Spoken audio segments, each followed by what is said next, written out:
सही कहा है किसी महापुरुष ने, चिंता और चिता में सिर्फ एक बिंदु का फर्क होता है। इस दुनिया में कुछ लोग छोटी छोटी बातों पर चिंता करते रहते हैं, बिना किसी कारण वश ही अपने आप को और अपने मन को परेशान करते रहते हैं, जबकि चिंता हमें बीमार कर देता है।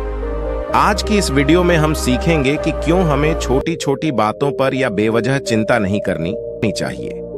एक बार की बात है, एक गांव में एक किसान रहता था, जिसे एक बहुत ही बुरी आदत थी कि वह बेवजह चिंता करता था। वह हर समय किसी न किसी चीज की चिंता करता ही रहता था। वह हर समय कुछ न कुछ सोचता ही रहता था कि कहीं मेरे साथ कुछ अनहोनी या गलत ना हो जाए, जबकि उसकी जिंदगी में सब कुछ ठीक ही चल रहा था। उसके पास बड़ा सा खेत था, जिसमें अच्छी मात्रा में फसल हो जाती थी। खेती करने के लिए बैलगाड़ियां थीं, एक अच्छी पत्नी थी और 2 बच्चे थे। लेकिन फिर भी वो किसी न किसी अनहोनी के बारे में सोचकर बेवजह चिंता करता था। कभी सोचता कि यदि मेरे फसल में कीड़े लग गई तो क्या होगा? अगर किसी पशुओं ने मेरे फसल को बर्बाद कर दिया तो क्या होगा? अगर सूखा पड़ गया या अत्यधिक बारिश हो गई तो मेरी फसल का क्या होगा? ऐसे ही वो भविष्य की अन्य बातों के बारे में सोचकर बेवजह चिंता में डूबा रहता था और सोचता कि कहीं खेती के समय मेरे बैल बीमार पड़ जाएगा तो क्या होगा? मेरे बच्चों का भविष्य कैसा सुधरेगा? यदि बुढ़ापे में मुझे कोई बड़ी बीमारी हो जाएगा तो क्या होगा? आदि इस तरह की बातें सोचते रहता था, जिस कारण से वह हमेशा परेशान रहता था और कुछ दिन बाद उसका किसी भी काम में मन भी नहीं लगता था। अब उसकी पत्नी ने भी इस बात को अनुभव किया कि उसे बिना मतलब की चिंता करने की आदत पड़ चुकी है। उसने उसे कई बार समझाने की कोशिश भी की, तुम बेवजह चिंता करना छोड़े दो, लेकिन उसके समझाने का कोई मतलब नहीं रहा। कुछ दिनों बाद उस नगर में एक महात्मा आए। जब उसे पता चला कि नगर में एक महात्मा आए हैं जिनके पास किसी भी तरह की समस्याओं का हल है, फिर एक दिन वह उसे लेकर एक महात्मा के आश्रम में पहुंची। महात्मा बहुत ही बुद्धिमान और ध्यानी व्यक्ति थे। किसान और उसकी पत्नी अपनी सारी समस्या उस महात्मा को बताई। फिर वह किसान ने उस महात्मा से कहा, मैं ज्यादातर उन बुरी चीजों के बारे में सोचकर चिंतित करता रहता हूं जो अभी तक मेरे साथ हुई भी नहीं है। किसान की समस्या को पूरे ध्यान से सुनने के बाद वह महात्मा ने कहा, ठीक है, तुम दोनों कल सुबह आना और फिर मैं तुम्हें तुम्हारी समस्या का समाधान बता दूंगा। अगली सुबह जब किसान और उसकी पत्नी वह महात्मा के आश्रम में पहुंचते हैं तो देखते हैं कि बौद्ध भिक्षु बहुत ही चिंतित अवस्था में जमीन पर बैठे हुए हैं और उनके सामने एक दूध से भरा ग्लास रखा हुआ है।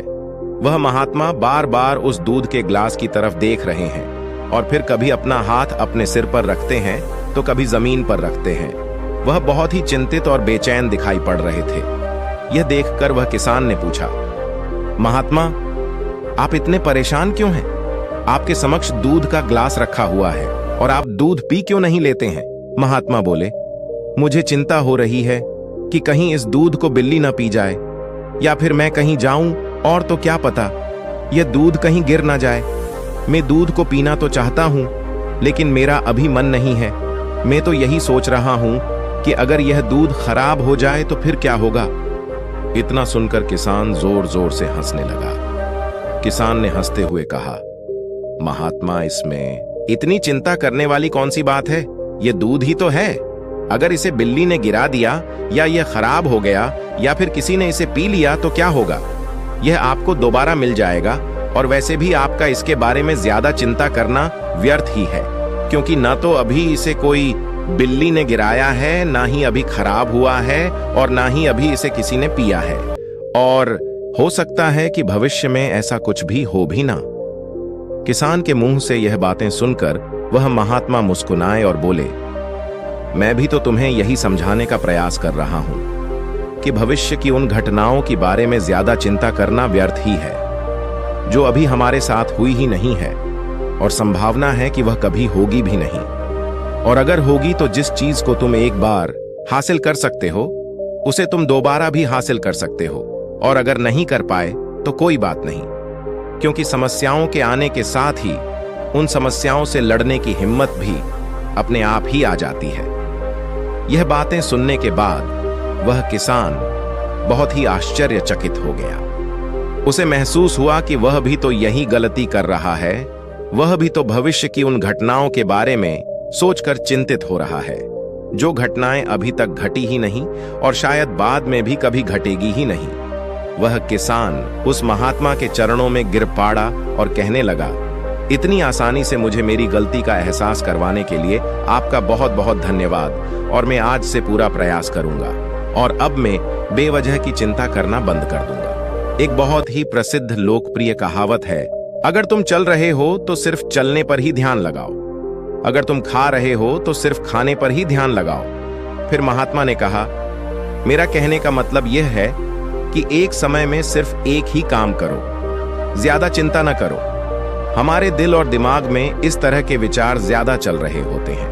पहला यह है कि क्या मैंने यह काम सही से किया, दूसरा यह है कि क्या मैं इसे और बेहतर कर सकता था, तीसरा यह है कि इसका परिणाम क्या होगा, और चौथा यह है कि लोग मेरे बारे में क्या सोच रहे हैं। इस तरह की कुछ विचार है जो हमारे दिमाग में ज्यादातर समय चलते रहते हैं, लेकिन हमें इसके बारे में ज्यादा पता नहीं चलता, क्योंकि हमने शुरू से ही इन विचारों के साथ जीना सीख लिया है।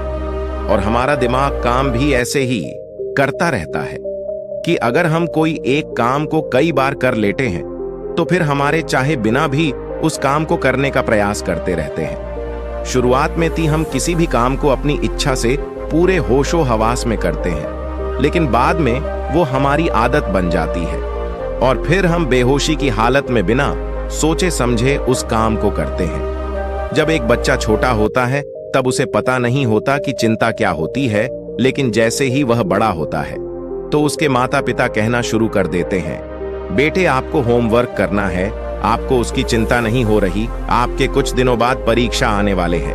और ऐसे ही न जाने कितनी सारी चीजों के लिए बच्चों के आसपास के लोग उसे चिंता करने के लिए कहते हैं, और वह छोटा बच्चा के मन में यह बात बैठ जाती है कि अच्छा, किसी भी काम को करने के लिए हमें उसकी चिंता करनी पड़ती है। और फिर वह भी किसी काम की घटना के बारे में बार बार सींचने लगता है।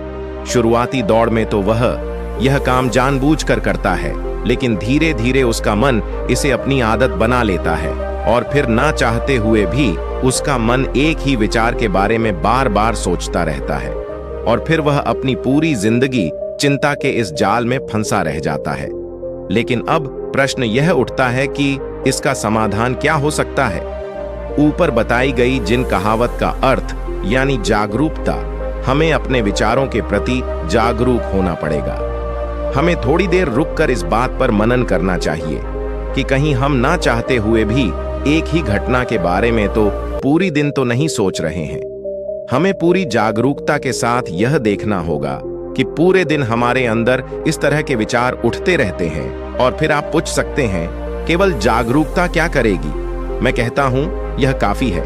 यह मन को शांत करने के लिए पर्याप्त है, मन को अपने स्वभाव का एहसास कराने के लिए पर्याप्त है, और जीवन में जागरूकता लाने का सबसे आसान तरीका है ध्यान करना।